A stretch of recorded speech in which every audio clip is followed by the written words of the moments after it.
யோவேல் தீர்க்கதரிசன புஸ்தகம் 2வது அதிகாரம் அதனுடைய 13வது வசனம்.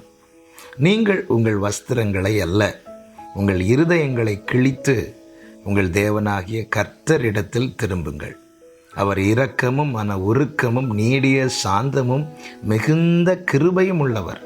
அவர் தீங்குக்கு மனஸ்தாபப்படுகிறவருமாயிருக்கிறார்.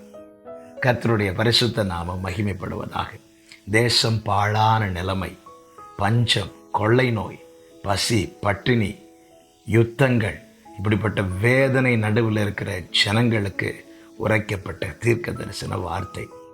கர்த்தர் இரக்கமும் மன உருக்கமும் நீடிய சாந்தமும் கிருபையும் உள்ளவர், தீங்குக்கு மனஸ்தாபப்படுகிறவர்.